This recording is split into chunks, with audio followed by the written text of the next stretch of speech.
पाकिस्तान के अंदर जो रद्द-ए-अमल है ना, वो बड़ा इंटरेस्टिंग है। और देखें, अगर फजलुर रहमान साहब खुद जाके नेतन्याहू को गले भी लगा लेना, नेतन्याहू के साथ जफ्फियां भी डालें, तो मुझे क्या एतराज हो सकता है? कोई एतराज नहीं है। हाँ, लेकिन मैं ये बताना चाहूंगा कि फजलुर रहमान साहब कल क्या थे और आज क्या है। बेशक फजलुर रहमान साहब इसराइल को तस्लीम करें, इसराइल के दौरे करें, बेशक नेतन्याहू साहब से जाकर वो जफ्फियां डालना चाहें, उनकी अपनी चॉइस है, वो जो मर्जी करें। लेकिन मैं ये बताना चाहता हूं कि फजलुर रहमान साहब ने गोंगलुओं से मट्टी झाड़ी है कि जनाब इस ऐवान को एतमाद में क्यों नहीं लिया गया। इमरान खान साहब के दौरे हुकूमत में ना एक जाली किस्म की खबर आई थी और एक प्रोपेगेंडा हुआ था इसराइल को लेकर के। तो फजलुर रहमान साहब जो है ना, उनकी टोन इतनी सख्त थी, चढ़े हुए थे फुल टाइम, आग बगूला हो गए थे फजलुर रहमान साहब, बहुत गुस्से में थे फजलुर रहमान साहब। फजलुर रहमान साहब कंट्रोल ही नहीं किए जा पा रहे थे।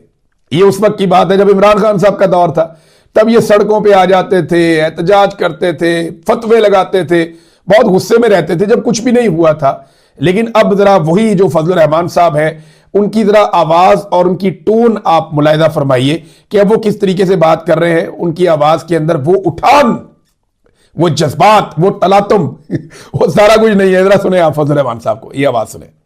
फलस्तीन और हमास के मौक़िफ़ को देखना चाहिए, क्योंकि असल स्टेक होल्डर वही है, असल फरीक वही है। और उस पर जो हमारे वज़ीर ख़ारिजा ने भी यहाँ कहा था कि हमारे वापसी के बाद ट्रंप के जो बीच में कारपोरेशन की कुछ लाई गई हैं, उसमें इस्तेमाल नहीं दिया गया, फिर उसके अंदर हमास को मुसल्लह करना। आवाज ही नहीं निकल रही फजलुर रहमान साहब की। इमरान खान के दौर में बढ़ के आज मौलवी साहब की आवाज ही नहीं निकल रही। ये आवाज निकलनी भी नहीं अल्लाह के हुक्म से।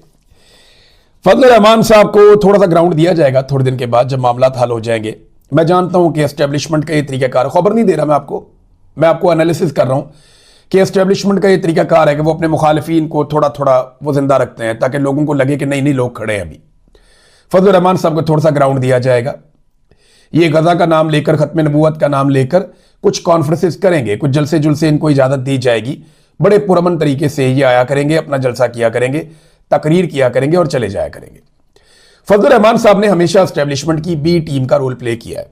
लिहाजा अगर किसी को पाकिस्तान में फजलुर रहमान साहब से ये उम्मीद लगी है कि वो गजा पीस बोर्ड में पाकिस्तान के शामिल होने को रुकवा सकते हैं या यहां पे कोई तहरीक खड़ी कर सकते हैं, तो जनाब आप ठंडा पानी पी के सो जाएं।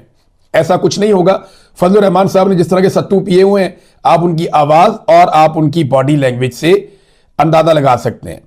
देखिए, फजलुर रहमान साहब ने तो खुद एतराफ किया था कि उन्होंने मिलिट्री एस्टेब्लिशमेंट के साथ मिलकर, यानी फौजी क़यादत के साथ मिलकर इक्तदार पर कब्जा किया 2022 में। और यह बात फजलुर रहमान साहब कभी भी ना बताते अगर 2024 के इलेक्शन में फजलुर रहमान साहब को उनकी मर्जी के मुताबिक एक हिस्सा दे दिया जाता, क्योंकि उन्हें हिस्सा नहीं मिला लूट के माल में। इसलिए फजलुर रहमान साहब जो है वो उन्होंने ये कहना शुरू कर दिया, नहीं नहीं हमने तो जनाब इनके फौजियों के साथ मिलकर हुकूमत गिराई थी, हम तो इनके हाथों भाग गए थे। तो फजलुर रहमान साहब ने बाद में ये बात बता दी।